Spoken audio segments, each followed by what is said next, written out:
We're live. Hello, everybody, and welcome to episode 96 of Bank to the Future Live. Today, we are going to be interviewing Anant, who's the CEO of HexaWallet, and HexaWallet is the last pitch that will be going live on Bank to the Future before we go through the BF Identity 2 migration next week.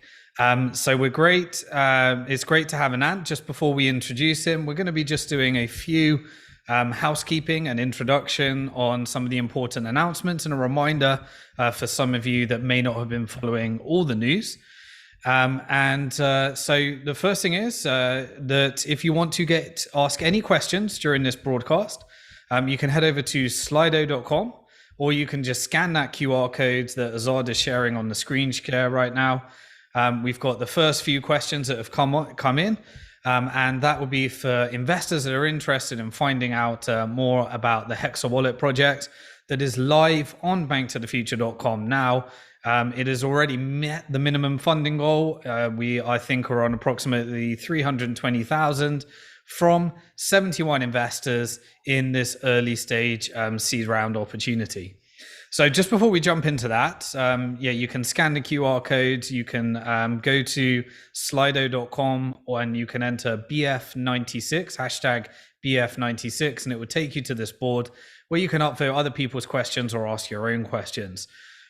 Do give us a like. It always helps the channel to get more of the investor community aware of it. And here's a few updates for you. So if you are one of the Coinbase investors that invested in the private equity before the company went public, you should have all received an email from First Digital Trust, and check out the Investor Zone where you can get that update and interview we did on the process that we've developed for taking your private shares, claiming your public shares like Coinbase when they go public, and then being able to convert those to Bitcoin, crypto, or whatever you want, using our seamless integration with First Digital Trust. Those investors, and we've got several more IPOs coming through. Circle have announced, Robinhood have announced, and then we've also got pending ones from companies that have said they're going public, but it's not been confirmed yet, like Ripple Labs and Kraken, of course. If you were involved in Exodus, one of the early investors, congratulations on the 150x paper return. We're working with the Exodus team and the Securitize team to explore ways in which you can convert your B shares to A shares in order to gain access to your security tokens that are now trading on the T0 platform, and eventually looks like they should be trading on the Securitize platform. But of course, you can stay with your B shares and get 10 times voting rights, whereas the security token has no voting rights. We'll be posting updates on that in the coming weeks. Once we got through this big BF Identity 2 migration that we're going through next week, where we're rebranding and relaunching our onboarding process in line with many of the regulatory changes that are ahead, so that we can keep delivering the services. In terms of the final pitches, they keep selling out. So BitWage, we had to close them early because they sold out. Unocoin, we had to close early because it sold out. BitWage is doing payroll services using Bitcoin and crypto. Unocoin is one of the largest exchanges in India.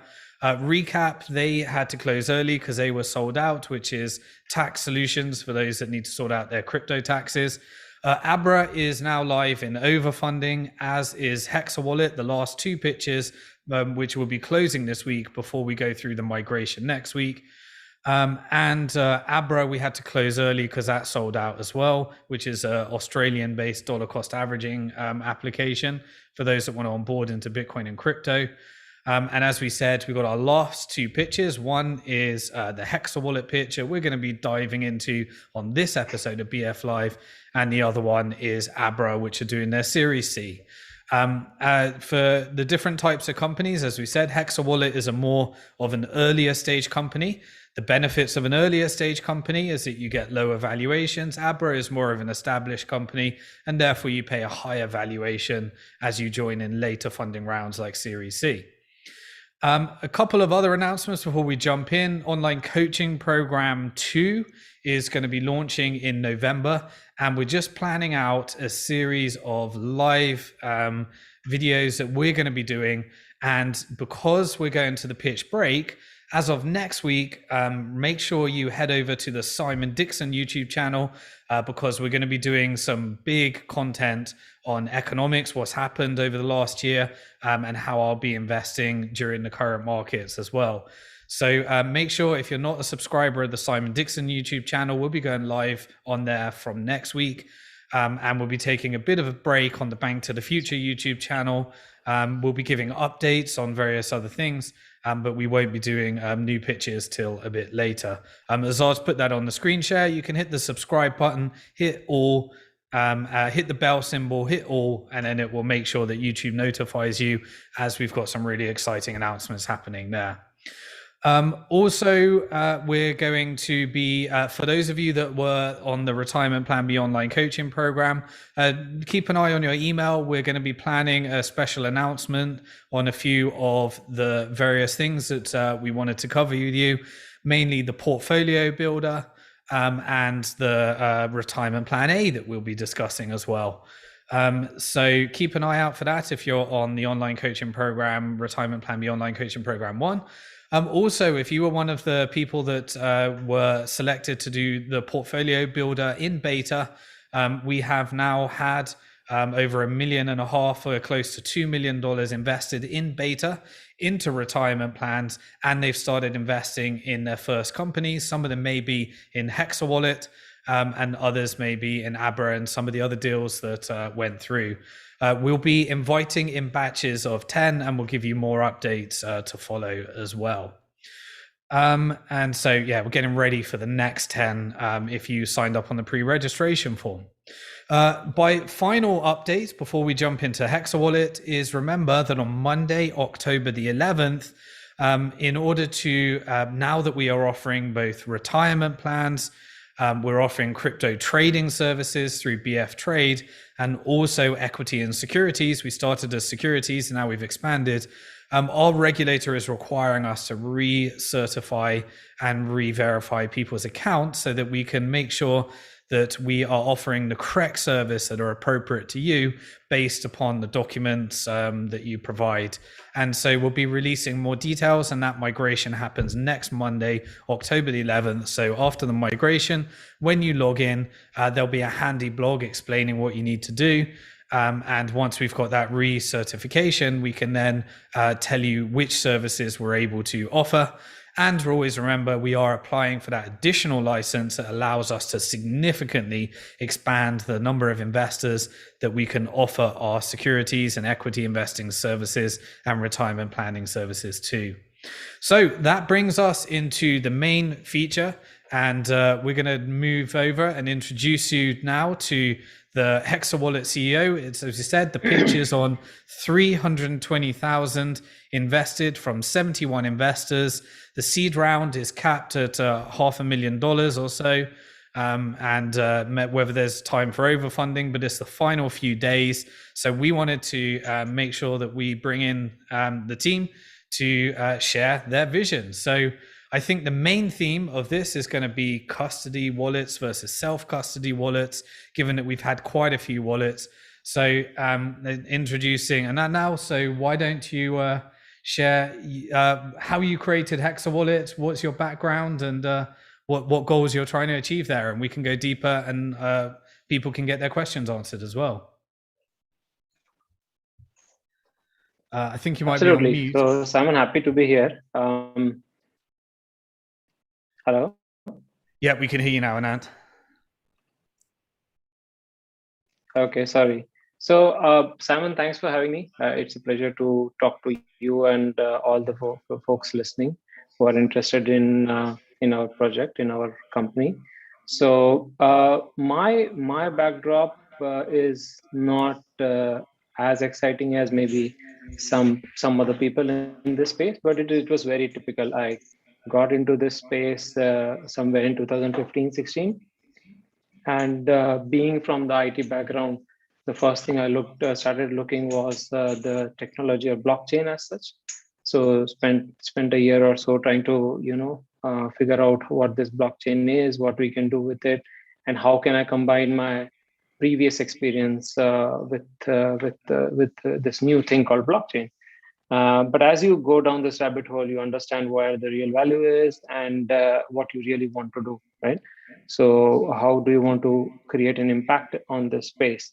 And slowly but surely, we realize that being from a product background, we want to be in a space which is essentially the touch point for Bitcoin or any blockchain. Wallets are where people interact with the blockchain, other than if they're running their own node and stuff like that. So for normal users, that is the product, that is Bitcoin, that is the blockchain. So that is where we wanted to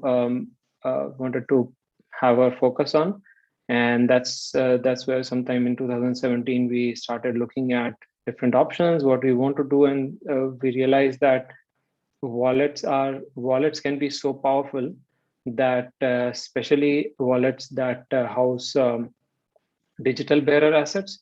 So unlike any other assets before crypto, before Bitcoin, um, there was no digital bearer asset, right? And that is where wallets can be really strong and really powerful, much more powerful than banks. And that is how Hexa was born. We experimented with a lot of stuff initially in terms of what needs to go in, what doesn't need to go in, where do we want to focus, and yeah, that's how Hexa was born. Okay, great. So HexaWallet, is it mainly focused on Bitcoin or other blockchains as well? So it's Bitcoin only, and we are a Bitcoin only company. So it makes a lot of operational sense, not just ideological sense, but it also makes a lot of operational sense for a startup to focus on one coin, which is the most important coin anyway, not just ideologically, but even from a security point of view. So yeah, we are Bitcoin only. Okay, so was that decision mainly a focus, security, or a philosophical decision to focus on Bitcoin? It was both, but more philosophical.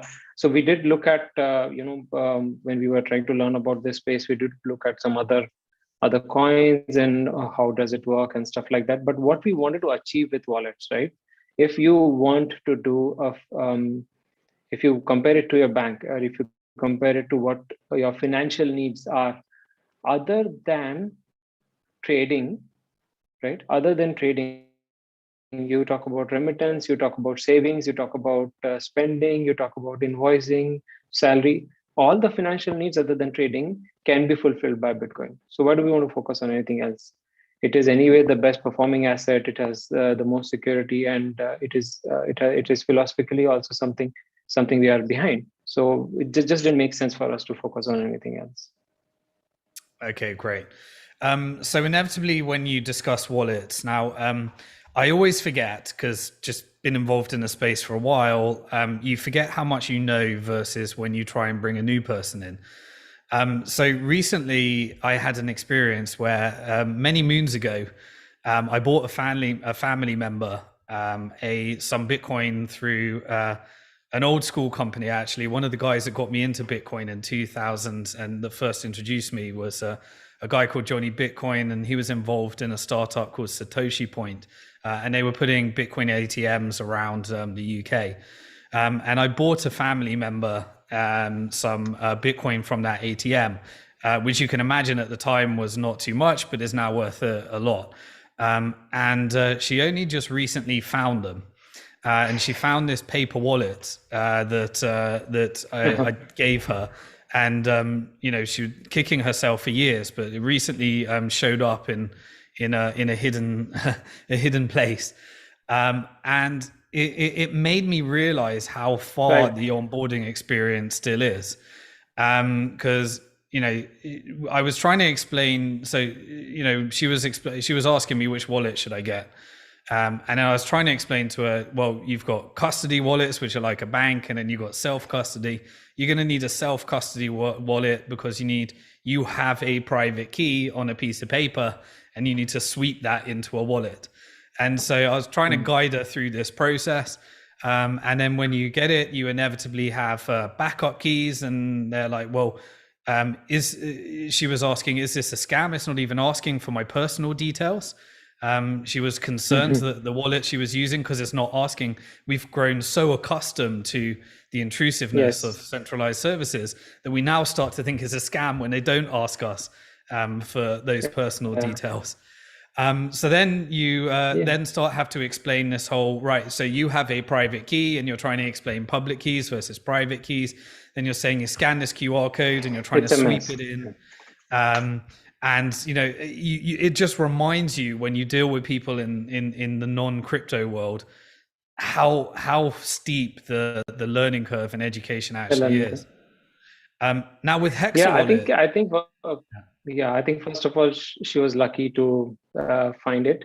Most of the people end up losing it, and that is one of the main things we wanted to resolve. Like, okay, if you have a wallet, if you have a backup somewhere, if you have written 12 or 24 words, first of all, when you talk to someone and tell them that you have to back it up with words and that is everything, that's kind of quite nightmarish for them, right? So that was one of the first things we wanted to solve.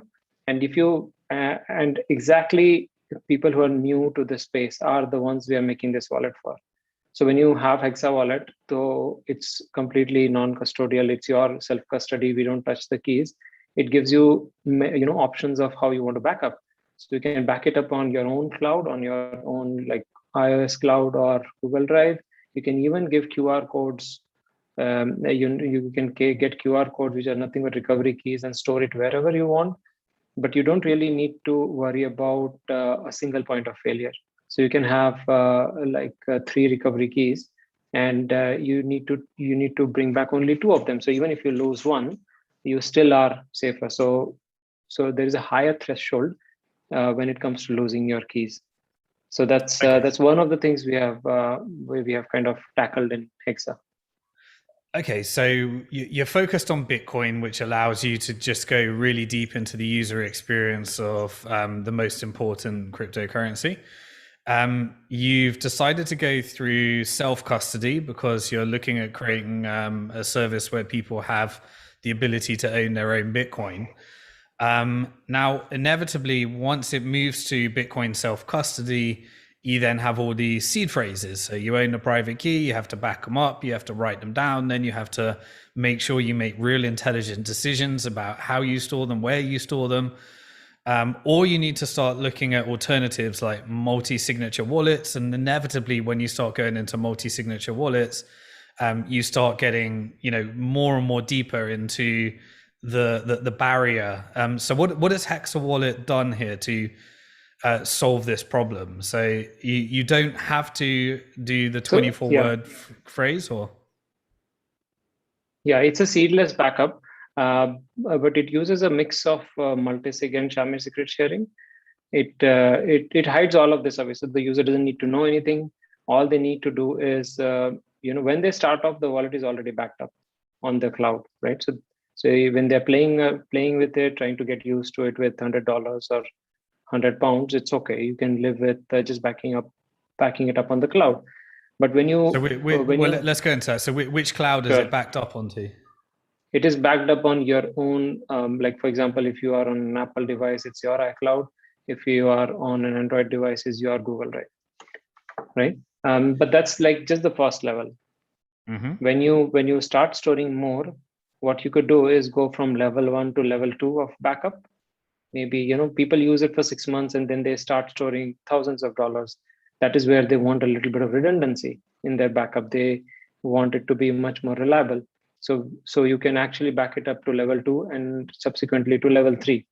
And what does that mean is you have to scan a couple of more QR codes, which will mean that you have one of your backups on the cloud, but you will also have a couple of QR codes in other places. For example, you can have a PDF that you print out and keep somewhere, or you can share it with your your better half or one of your friends and family.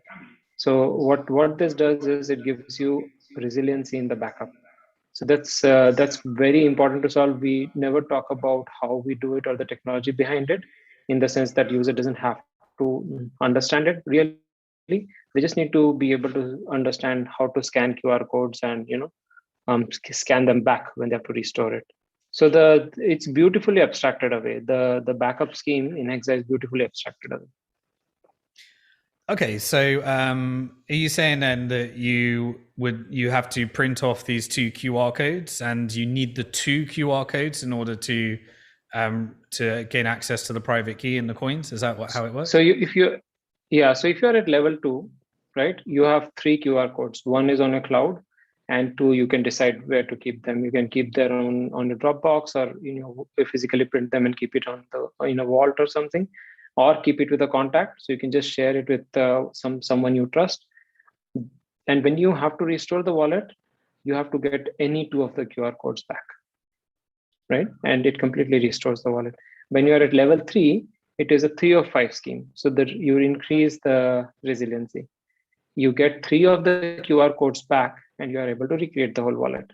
So what it does is, what in our research we found that most of the people end up losing their bitcoins rather than it getting stolen, right? And that was especially true with self custody. They used to keep their backup somewhere. They think it is safe, but 1 year down the line or 2 year down the line, when they go and access it, it's gone, or it's corrupted, or something had happened to it. So that is the reason you need redundancy in your backup. You also need a way to be doing health check regularly. So what Hexa does is, if you have stored one of the recovery keys with, let's say, your mom, then it periodically checks whether that recovery key is fine or not. And if it is not, it will tell you to take appropriate action. So it checks the health of your backup regularly as well. So it should, because backup is something you don't need maybe for years. What happens if 2 years down the line I call up my mom, or I look in my vault and I don't find it? So it does regular health checks for all the digital recovery keys, on your cloud and stuff like that, and it reminds you to check any physical copy you might have kept. So it does that whole UX thing pretty well. Okay. So that was the first major feature that we cracked, and then obviously we built upon that, and that's why Hexa, it took a while for Hexa to go from beta to what it is today. I can talk about other features also once we are done with this backup thing. Okay, so without going too geeky into tech, and then we'll move on. But you say that there's two features that make that QR code system and secure system possible. One is multi-signature. So you have to have both the QR codes, 2 or 3 or 3 or 5, or however you set that up. And then you talked about Shamir secret sharing. Could you help viewers that may not be familiar with that, what that is? Is that what allows it to be embedded into the QR code? Or yeah. So the backup strictly is based on Shamir secret sharing. It is very similar to multisig, where you need a minimum quorum of recovery keys. So if you have 5 recovery keys in level 3, you need only 3 of them to recreate the whole seed and therefore the wallet. So that's essentially what Shamir secret sharing scheme is, and it is a well proven, well used scheme, because it existed way before Bitcoin was there, so much before multisig was there. Multisig is used in one of the specific accounts that we have called savings account. I'll come to that later. But in general, the wallet uses both Shamir secret sharing and multisig at different places to make the best of the tech. Yeah. Okay, so let's move a little bit on to applications, business models, and various other things as well. So one of the things that we spent time with, as inevitably we've had so many people that have generated significant wealth in the crypto industry through investing in companies, but also their crypto assets and yield. And one of the important things we had to do with our retirement plan B investors was really support them in putting together an inheritance plan. And this is where multi-factor and various other things for the comes into play. So do you see this being a part of some kind of inheritance planning use case, and what business models do you see that can come from a self-custody wallet? So, so I think before jumping into inheritance and any of the use case, what you have to understand is that Hexa weaves in a network, weaves in your network of friends and family. So you can add, like you would do on WhatsApp or Telegram or something, you can literally add contacts from your address book, right? And when you've added them to your Hexa wallet in something we call friends and family, you can do a lot of things with them. For example, you can send them sats without asking for Bitcoin address every time. You can send them one of your recovery keys. You can create a joint account with them. You can do a lot of stuff once that network is established.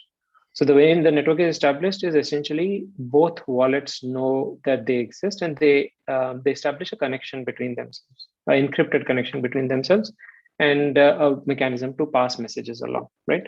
Once you have that mechanism established, it is very easy to send encrypted messages across from one wallet to another, and they know how to. The other wallet knows how to understand that message, and so on. So this creates a peer-to-peer network of wallets.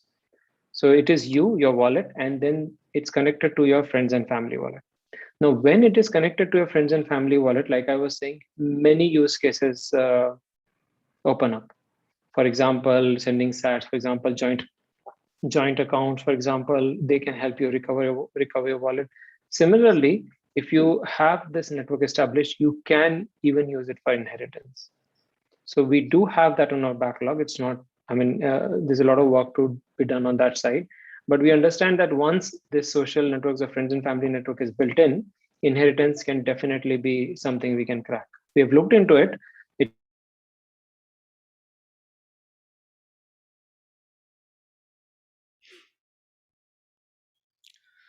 Oh, looks like we've lost connection. Is that just me, Azad, or? No, I'm still here. We've lost Anant. Okay, he's Anant's come back in now. I think we're having a bad connection, Anant. Okay, is that my side? Yeah, I believe so, but you're back on now.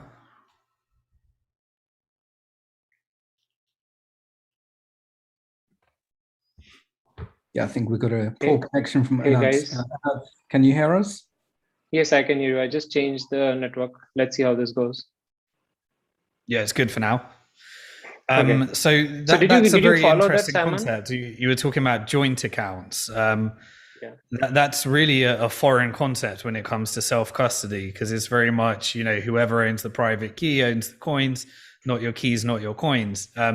So talk a bit about joint accounts, because inevitably when you enter the real world, you often are sharing your wealth with somebody, maybe it's your partner, your spouse. And in the traditional custody world, we have joint accounts, and we'll have a joint bank account, or we'll have a joint brokerage account, and those assets are owned. And then there's obviously legal consequences there. So it's interesting that I haven't seen anyone do that in the self-custody part. So talk a bit through the joint account, how that works. Yeah, absolutely. So we have used the naming conventions that people understand. For example, joint account. But essentially, what joint account is, it's just a multisig between two wallets, right? Now, when you talk about joint account, I would actually say that the current financial world is so siloed that that capabilities like joint account have not at all been kind of used properly. You cannot have, for example, joint account between two banks, right? You have to have the account in the same bank.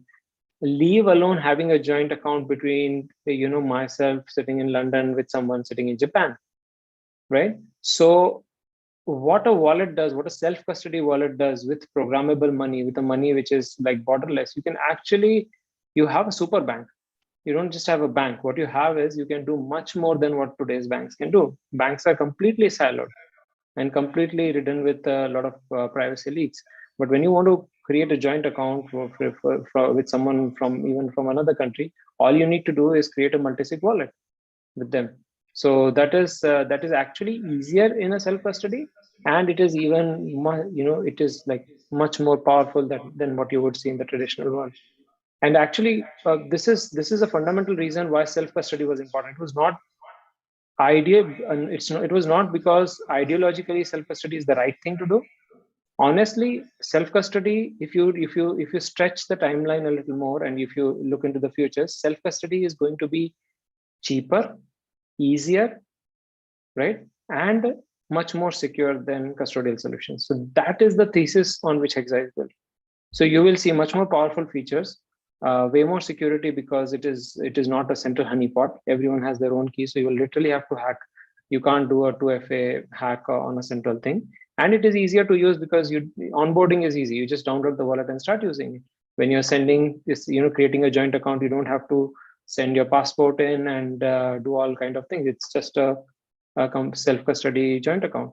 So that is the fundamental thesis why we think that self custody or wallets will win over banks or any custodial solutions. Interesting. Okay, we'll talk a bit about the business models. So some of the early companies that we invested in the self custody wallet spaces, for example, Exodus. Right. And inevitably, they had to integrate some more centralized services like exchanges and various other things in order to have a business model. Now, they've done incredibly well. But where do you see the business model opportunity coming in with a self-custody wallet? Yeah. So when we say self-custody, and when we say it's a self-custody bank or it's a self-custody wallet, we don't mean that exchanges or other services will not exist, right? So these services exist. If you really want to be your own bank, you can integrate with those services. You don't really need to do them. So today, live on Hexa, we already have integration with 3 exchanges, right? It's integrated with Wire, it's integrated with Ramp, and it's integrated with Swan Bitcoin. So you can actually click a button, and it kind of lets you, from within the wallet, lets you buy Bitcoin through those exchanges. So you decide the exchange you want to choose, it takes you to the platform and seamlessly brings you back. So we call it non-custodial buying or self-custody buying. So when you buy it on the exchange, the sats actually land up in your Hexa wallet, in your account, in your wallet, in your custody. So that is the right way of doing self-custody. I think you cannot ignore that. Exchanges will exist, and they are a financial function of the society. They are needed.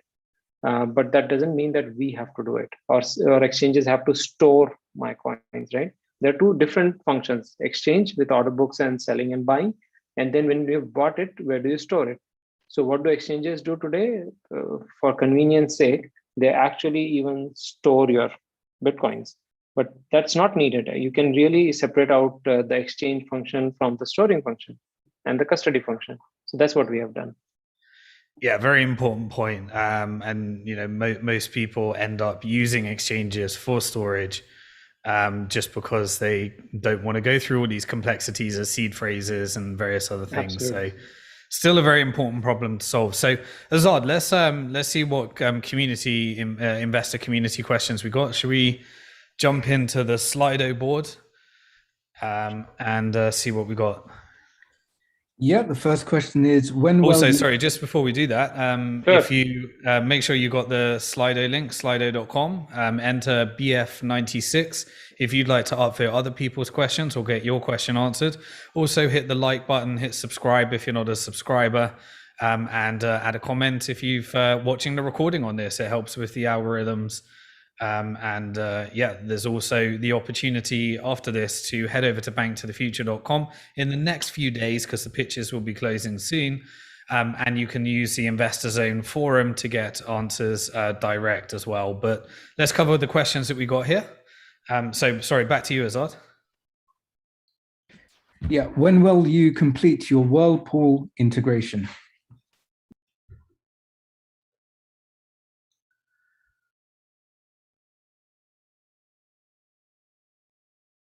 Have we lost? Anant, can you hear us? Yeah, I think we got a poor connection there. Was that Whirlpool or Whirlpool? Whirlpool. Sorry, Whirlpool. Whirlpool. Not sure what that is. Not come across that one. So we'll wait for Anant to come back on. I also wanted to ask about Lightning, but we seem to have a connection issue.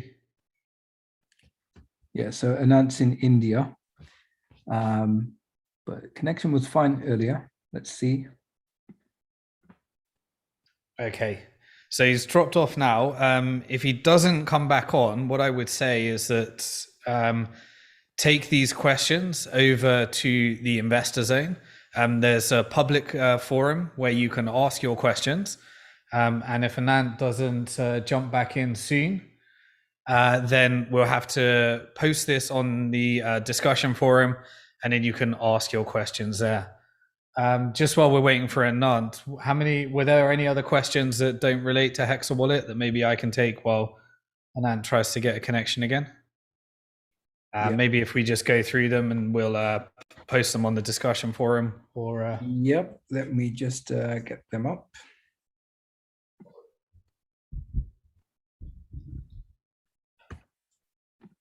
All right, so let's do the next one. Well, HexaWallet. Okay, let's just see if there is anything else. Yeah, we can go through them and make sure he answers those on the discussion forum if he doesn't come back in. So will HexaWallet integrate with Lightning Network to reduce transaction? Cool, that was my question as well. I'm curious to get the answer to that one. What else have we got? Let's see, next one is, how big is the current HexaWallet team? Okay, we'll get Anant to answer that on the discussion page. I'm completely intrigued by your donation account. What's that all about? The donation account. What is it all about? Can I send sats, which is Satoshis, to multiple people in one go? How am I charged in that case? Okay, interesting use case. What else we got? Is this called an infra project? How much investment made so far, and how many users so far using the app actively? Okay. How often will you keep investors that invest via Bank to the Future updated on company progress? Example, a monthly, quarterly basis or other. A lot of companies have struggled with this aspect in the previous years. Maybe Simon, you can talk about the... Yeah, I like this question, and the more pressure we can put on the companies early to give them accountability. Oh, I think we've got I think we've got Anant coming back in. Yep, just got a message. Great. So yeah, the more pressure we can put on the companies early to give timely investor updates, and you have the public commitment on BF Live, that's a lot of pressure. So we'll see what Anant, Hey, can you guys. hear us? Yes, I can. Cool. You can hear me Okay. now? So we gave a quick overview of some of the questions. So we're going to get you to jump Sure. straight in and answer some of those Absolutely. questions. Azad, do you want to pull those up? Yeah, so let's get the first question back up. Will HexaWallet integrate with Lightning Network to reduce transaction fees? Absolutely. So we've already started working on Lightning Network with the Lightning Labs team, and we have Evan, who is leading the effort, who is already pretty soon. Okay, that was a yes. Let's try and get as many questions in before we lose connection again. Absolutely. Let's do it. Okay, when will you complete your Whirlpool integration? So Whirlpool is a part of a backlog where we are talking about privacy, and I think we already have Tor that is going to be enabled pretty soon. We have a segregation of funds. We have tagging of UTXOs, which is coming next. So Whirlpool actually needs to be built on top of that. So it's not something you can build right away. But once these things like support of Tor and UTXO tagging and stuff is in place, Whirlpool should come in next. So yes, it is definitely planned. Okay, how big is the current HexaWallet team? So we have around 10 members. So it's a pretty small team. We do get external contractors to come in and help out whenever there's a need. With this round, we want to increase the team, team size, and that's one of the main reasons of raising funds.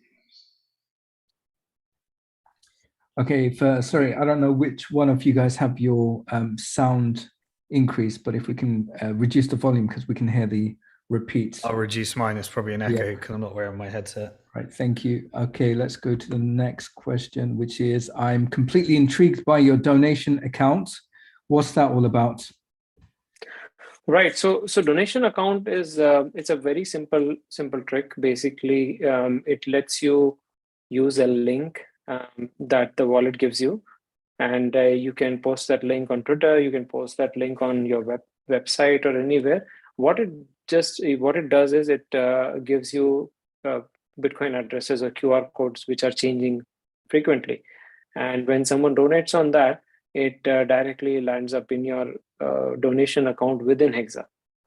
So this is something which you could always share your Bitcoin address with someone and they can send funds over.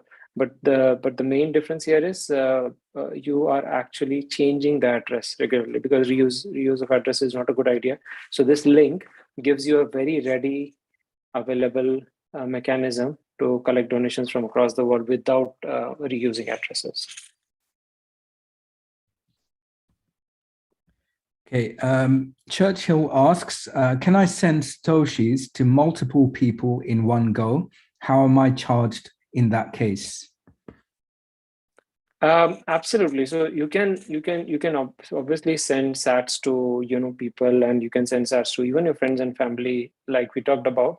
But there's something called batch send, which I think we introduced, and some other wallets have now, where you can actually add more people that you're sending to in the same transaction. And what it does, it only broadcasts one transaction. So it takes in all your UTXOs, creates the transaction for multiple outputs, and it sends out to multiple people. So if you want to pay to someone, and at the same time do a purchase or something, then you can just combine all those transactions. It is a very neat way to save transaction fee. Okay, how will Hexa make money? Right. So we are, like we said, we are integrated with some of the exchanges. So if a user buys Bitcoins from those exchanges, we get a referral fee. So that's one part of the revenue model. And the second part is down the line, we have plans to introduce premium features where we help users even more. For example, inheritance. So that could be a premium feature, and that is where we can move on to a freemium model. So your basic features are free, but you can have additional features at some monthly extra cost. Okay, following up on Simon's question, what is the business model? How do you plan to make money? Yeah, I guess that's essentially what I answered. There are two ways. One is getting a cut out of the Bitcoin purchases, basically a referral fee. And then the second is offering premium features. Is this called an infra project? How much investment made so far, and how many users so far using the app actively? Right. So I'm not sure what do you mean by infra project, but kind of, yes. It builds, for example, the peer-to-peer network of wallets we talked about, right? That's essentially an infra piece where you can build a lot of use cases on top of. So in that way, yes, but it's not. You can't say it's just an infra project. It has an app as well, right? It has the app component as well. It has the backend and all those infra pieces, but it also has a front end to it. It has a usable app to it. So that's the answer to that one. Till now, I think we have had investments. We bootstrapped the company, then had a couple of friends and family around, and this is the first seed round. So we have had investment of around 300K by now, if I'm not wrong. The exact number should be on the pitch, but roughly of that order. And this is when we are doing our first external or seed round. How often will you keep investors that invest via Bank to the Future updated on company progress? Example, monthly, quarterly basis, or other. A lot of companies have struggled with this aspect in the previous years. Right. So this is what coming from the background we come from. This is one of the things, at least we have been able to establish pretty well. So the group of advisors and the investors we have right now, they're pretty small bunch, but we do send a regular email to them, and we also have a meeting every 2 weeks, which you can attend to ask questions and get updates on. So that will continue. If obviously the number of investors are quite high here, so probably we will continue with the email updates, which goes out every 2 weeks, and then have a monthly call where anyone can jump in and ask questions. So we have been doing that for the last 1 year. Enough. So quarterly is what people normally do, but if you can achieve those regulars, then that's great. Investors love the regular communications. See, what happens is, because our investors are spread across, some of they are not able to join every call, so they join every other call, or every one of 3 calls, and we just get some good feedback from them also. So it's not just about updating them. They are also people who are our beta testers, and they use the app before it goes to the market, and sometimes they come up with really good suggestions. So it's a part of the product cycle for us. What happens if a multi-signature member of your joint account passes away? Is it easy to then switch that multi-signature to a new person? So this has multiple scenarios or multiple facets. One of the things is that if the other person who passed away had some kind of a backup plan or an inheritance plan, or someone else who can access it, then that takes care of one of the ways you can face a problem. The other ways is with Taproot coming in, we are considering more I don't want to say smarter contracts, but basically more sophisticated contracts, where if you are on a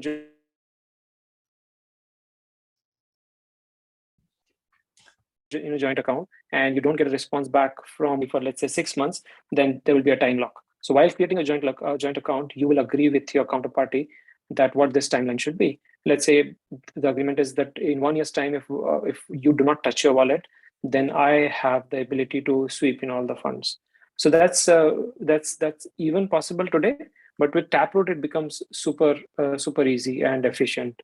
So that's one way to solve it. But Taproot is, I think, a couple of months away, so we'll have to look into that at that time. Okay, so we have a question from Alan. What is unique about this product? There are already well-regarded wallets out there. Yeah, so there are quite a few things we talked about, which is around how the backup is done, how you have multiple accounts, friends and family. These features are not there in any non-custodial wallet. So you will find, for example, a lot of wallets, custodial wallets, which lets you add contacts, and you can send sats to contacts and stuff like that. But none of the non-custodial Bitcoin wallets have it. So there are quite a few unique features, actually. It's not just one. For example, seedless backup and automated cloud backup with multiple levels is not there in at least any non-custodial Bitcoin wallet. Okay, Alan asks another question. I understand this is a very early stage investment. How long is the runway until the team run out of money?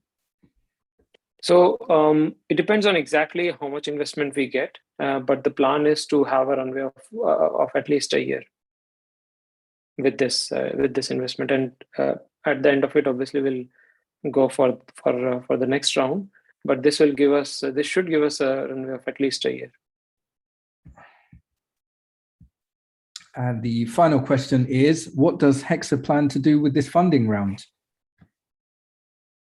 Right. Yes, exactly the way what I was trying to explain. One is we want to increase the team. We have around 10 people right now. We want to increase the size of the team.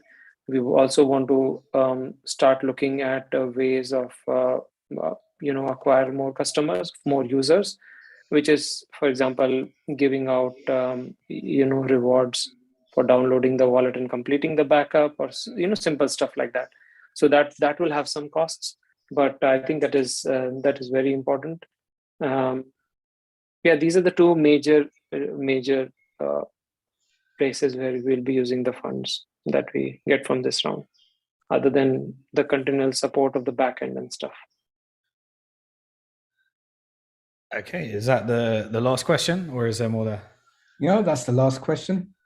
Awesome. So we covered all questions. Nice. Thank you to the investor community for bringing those up. I think, how many days have we got left on the pitch? I think We got 6 days, it's saying. 6 days. Okay, so we'll be done by, I think, in the next few days. So if you have more questions, then you can click on that discussion on the forum link there. That will ask you to log in, and then once you log in, you can head over to the forum and ask those questions. We'll also post the recording of this video over there. And Anant, we thank you for joining us and taking questions from the investors and helping them understand a bit more about the vision. You have already reached the minimum funding goal, which means that as soon as we close the legal work after this round, you are officially part of the Bank to the Future portfolio companies. And there has been some very big ones. So we hope that we wish you all the best with that. And we look forward to tracking your progress on those investor updates. Absolutely. Thanks for the time, Simon. And I just want to request people to reach out with any questions they might have, and we would be more than happy to discuss. Okay, all right. So that's going to do it for this episode, which is episode 96 of Bank to the Future Live. Remember, all pitches will be coming to a close this week. On Monday, the 11th of October, we will have our new onboarding procedure where you will need to recertify your accounts.